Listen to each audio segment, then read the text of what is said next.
આવશે ગુજરાતની મુલાકાતે 15 સપ્ટેમ્બરે પીએમ મોદીનું ગુજરાતમાં આગમન થશે।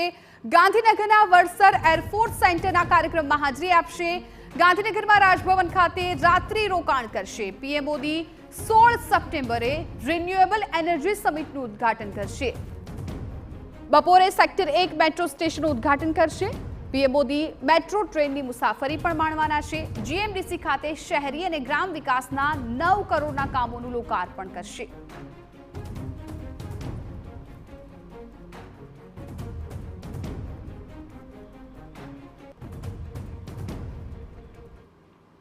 સંવાદદાતા કિંજલ મિશ્રા અમારી સાથે જોડાઈ ગયા છે। કિંજલ, 15 સપ્ટેમ્બરે વડાપ્રધાન શ્રી ગુજરાત આવવાના છે। અલગ અલગ કાર્યક્રમો છે।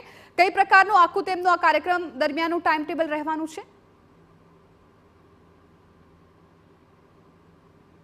છે કે વડાપ્રધાન એ ગુજરાતમાં 2 રાત્રિ રોકાણ કરવાના છે। ત્યારે સ્વાભાવિક રીતે જે રાત્રિ રોકાણ છે તેની અંદર સરકારની વાત હોય, સંગઠનની વાત હોય, નીતિ વિષયક વાત હોય, આગામી પ્રોજેક્ટની વાત હોય, એ તમામ પર ચર્ચા થશે તેવું સ્પષ્ટ જોવા મળી રહ્યું છે। એટલે કે વડાપ્રધાનની ગુજરાત મુલાકાત બાદ કહી શકાય કે જે પણ એક કંઈક નવા જૂની છે તે જોવા મળે તેવું અત્યારે લોકો કહી રહ્યા છે। તેમની જો મુલાકાતની વાત કરવામાં આવે, કેમ કે જે લોકસભાના પરિણામો આવ્યા પહેલી વખત ત્યારે તે પોતાના હોમટાઉન પર આવી રહ્યા છે અને જોગ 17 તારીખે તેમનો જન્મદિવસ પણ છે। તે સમયે એ દિવસે તે અહીંથી દિલ્હી અથવા ઓરિસ્સા રવાના થવાના છે અને 9 વાગ્યાનો સમય છે, એટલે સ્વાભાવિક છે કે પોતાના માતાની ઘરે જાય તેવી પણ એક શક્યતા છે તે વર્તાવવામાં આવી રહી છે। જો કાર્યક્રમની વાત કરવામાં આવે તો 15 તારીખે જ્યારે તેમનું આગમન થવાનું છે ત્યારે વડસર ખાતે એક જે એરફોર્સ સ્ટેશન છે તેનો એક જે ખાનગી કાર્યક્રમ છે ત્યાં તે હાજરી આપવાના છે। ત્યારબાદ જે રાત્રિ રોકાણ છે તે રાજભવન કરવાના છે।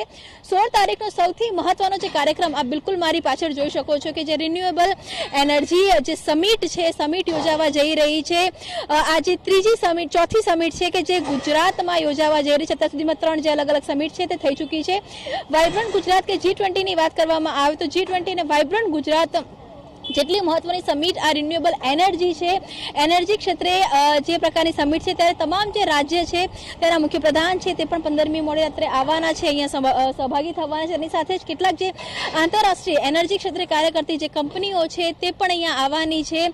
જે રીતે વાત કરવામાં આવે ગુજરાતની કે દેશમાં એ સોલાર એનર્જીની વાત કરવામાં આવે કે હાઇડ્રોજન એનર્જીની વાત કરવામાં આવે, ભાર મૂકવામાં આવી રહ્યો છે, તે તમામની વચ્ચે રિન્યુએબલ એનર્જીને લઈને જે સમિટ થઈ રહી છે તેનાથી આગામી સમયની અંદર ગુજરાતને ફાયદો થશે તેવો સરકારનો એક દાવો છે। રિન્યુએબલ એનર્જીની સાથે જ મેટ્રો ફેઝની જો વાત કરવામાં આવે તો મેટ્રો ફેઝ માટે ગાંધીનગરનું જે ફેઝ છે તે શરૂ થવા જઈ રહ્યું છે કે જે ગિફ્ટ સિટીને કનેક્ટ કરશે, અમદાવાદને કનેક્ટ કરશે। એટલે કે સ્વાભાવિક છે કે ફેઝ છે મહત્વનું છે, ત્યાં ખુદ વડાપ્રધાન છે તેનું લોકાર્પણ પણ કરવાના છે। અને લોકાર્પણની સાથે જો વાત કરવામાં આવે તો તે પોતે પણ મેટ્રોની મુસાફરી છે તે કરવાના છે। મેટ્રોની મુસાફરી દરમિયાન તેની સાથે કેટલાક જે ઇન્ટેલેક્ચ્યુઅલ લોકો છે, ગિફ્ટ સિટીના જે અધિકારીઓ છે, ગિફ્ટ સિટીમાં કામ કરતા કર્મચારીઓ છે તે રહેવાના છે, તેની સાથે એક સંવાદ છે તે પણ થવાનો છે।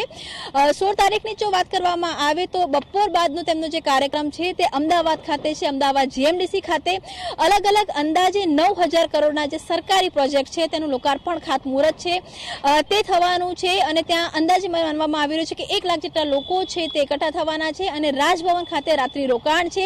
તે દરમિયાન જે બેઠકોનો દોર છે તે પણ થશે। એટલે કે કહી શકાય કે વડાપ્રધાનની ગુજરાત મુલાકાત આ વખતે મહત્વની એટલે પણ છે કેમ કે ચૂંટણીના પરિણામો બાદ તે ગુજરાત આવી રહ્યા છે અને તેની સાથે જ 2 દિવસના અલગ અલગ જે કાર્યક્રમો છે, કાર્યક્રમોની સાથે સરકાર અને સંગઠન સાથેની બેઠકો છે તે પણ કરે તે પ્રકારની વાત છે તે આવી રહી છે। ખાસ કરીને અધિકારીઓ સાથેની બેઠકો સુનિશ્ચિત કરવામાં આવી રહી છે। એટલે કે ખૂબ જ આગામી દિવસ માટે ગુજરાતની જો વાત કરવામાં આવે તો સામાજિક પરિસ્થિતિની વાત કરવામાં આવે, રાજકીય પરિસ્થિતિની વાત કરવામાં આવે, સામાજિક સૌહાર્દની વાત કરવામાં આવે તો અનેક જે મુદ્દાઓ છે તેની પર આ 2 દિવસની અંદર કામ થાય તે પ્રકારની હાલમાં ચર્ચાઓ છે તે રાજકીય વર્તુળોમાં છે।